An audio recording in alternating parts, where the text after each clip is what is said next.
बिस्मिल्लाहिर्रहमानिर्रहीम अस्सलाम वालेकुम। मैं स्टोर में हूँ। आपको पता है कि मुझे ना कपड़े बनाने का बहुत शौक़ है और मैं यहाँ से कुछ कपड़े निकालने आई थी और जब मैं स्टोर में आती हूँ, मैं कुछ भी कर रही होती हूँ ना, तो ये बिल्ले मेरे साथ साथ होते हैं और ये मुझे हेल्प कर रहे होते हैं ताकि मुझे टेंशन ना हो। जब मैं इनको देखती हूँ तो मेरी सारी टेंशन भाग जाती है और मुझे बहुत रिलैक्स फ़ील होता है। तो ये मेरे कपड़े पड़े थे जिनको मैंने तह लगाना था और मैंने इनको सेट करके रखना था, लेकिन ये जो बिल्ला है ना, ये बीच में आके बैठ जाता है और मेरी सारी तवज्जो इसकी तरफ चली जाती है। अच्छा, मैं इस वीडियो में ना आपको बताऊंगी कि मैंने ना थोड़ी थोड़ी डिज़ाइनिंग करती हूँ ना, तो मैं उसको कैसे करती हूँ, घर के कामों के साथ साथ मैं उसको कैसे मैनेज करती हूँ। मेरा मूड बनता है, वो तो अक्सर मेरा मूड बना रहता है कि मैं कोई ना कोई चीज़ बनाऊँ और मेरा टाइम वेस्ट ना हो और मैं अपने टाइम को इस्तेमाल करूँ। तो मैं आपको एक तो पैच लगाने का बहुत अच्छा सा आसान तरीका बताऊँगी इस वीडियो के अंदर, और दूसरा मैं आपको घर के काम में कैसे मैनेज करती हूँ ये बताऊँगी, और तीसरा आपने मेरी वीडियो को ज़रूर लाइक करना है।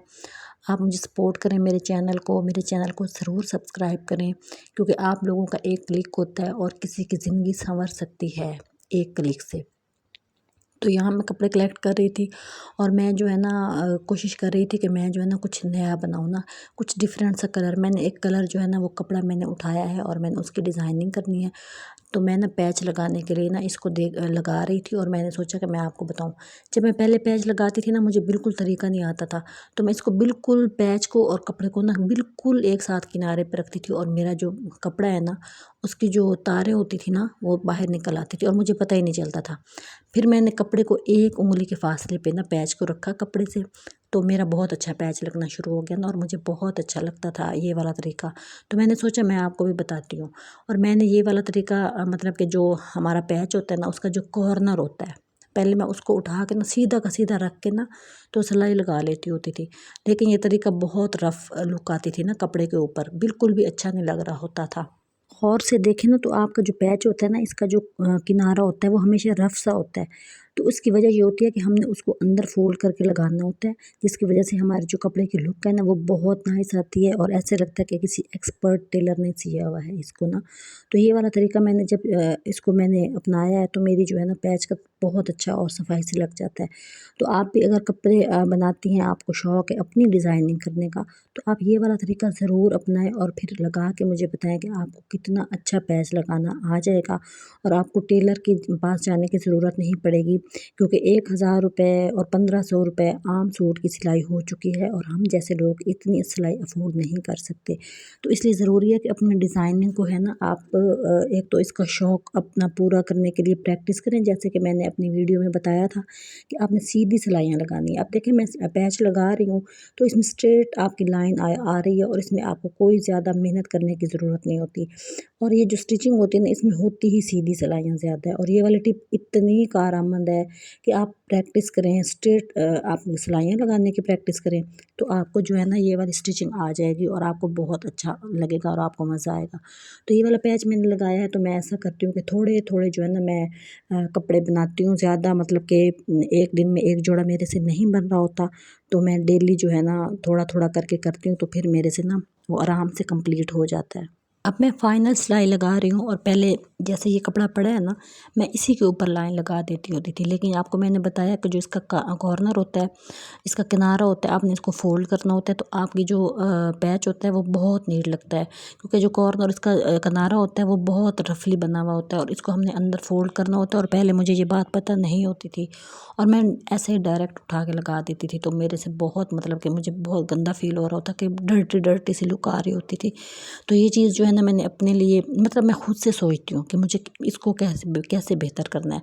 तो फिर मैंने ये वाला तरीका मतलब आप देखें मैं सीधा करके थोड़ा थोड़ा फासला बना के ना वो मैं सिलाई लगा रही हूँ, तो उस वजह से मेरी बहुत ज़्यादा नीटनेस आई है और मेरा पैच बहुत प्यारा लगा है। तो मैं इस तरह करती हूँ कि मैंने ना मैं अपने दिमाग में ना पहले आप दिमाग को ना सिग्नल दें कि मैंने ये वाला काम करना है, तो अगले दिन आप ऑटोमेटिकली उस काम के लिए ना रेडी हो जाते हैं। आपको पता होता है कि मैंने ये वाला काम आज करना है। तो मुझे चूँकि इस काम का शौक़ है, तो मैं पहले ये वाला काम करके बीच में फिर साथ सफाई कर लेती हूँ, साथ कोई खाना बनाना है तो वो कर लेती हूँ। लेकिन मैं जो है ना पेंडिंग नहीं करती, मतलब मुझे पता होता है मेरा मूड बन रहा होता है, मैं एक जो है ना मेरा जो प्रोसेस में होता है कोई ना कोई कपड़ा जिसको मैंने बनाना होता है। अब ये देखें कितना नीट बना है और बिल्कुल इसकी लुक देखें कैसी नाइस आई है। हम लोग टेलर के पास जाते हैं, वो भी यही वाला तरीका अपना रहे होते हैं, लेकिन हम लोग जो है ना उनको ढेरों पैसे दे के आ जाते हैं और फिर बाद में हम लोगों के पास इतने नहीं होते कि हम कोई और ज़रूरत पूरी कर सकें। तो इससे बेहतर है कि साथ साथ अपनी जो है ना सिलाई भी करें, घर के काम करें और मैनेज करना सीखें ना अपनी चीज़ों को। तो मैंने जो है ना ये पैच लगाया है और ये बहुत अच्छा बन गया था। उसके बाद अब मुझे थोड़ी सी सफाई करनी थी, तो वो फिर मैंने जो है ना वो साथ साथ वो भी कर रही थी। और ये वाली चीज़ें जो है ना, एक आम लेडी जो होती है जब घर बैठी रहती है, मोबाइल के ऊपर बैठी रहती है, तो इससे आपका बहुत टाइम वेस्ट होता है। तो कोशिश किया करें कि जो काम आपने करना है ना, तो वो आप करके फिर उसके बाद मोबाइल पे बैठे, या जो भी आपने किसी को कॉल वगैरह करनी होती है वो करें। तो ये वाली चीज़ें बीच में पेंडिंग करने की ज़रूरत नहीं होती। तो मैं जो है ना, मुझे बहुत शौक़ है कपड़े कलरफुल चीज़ें बनाने का। तो फिर जब मैंने को काम करना होता है ना, तो मैं उसकी कटिंग कब कर लेती हूँ। अब मैंने सफाई भी तो करनी होती है ना, डेली का जो वर्क होता है वो भी करना होता है।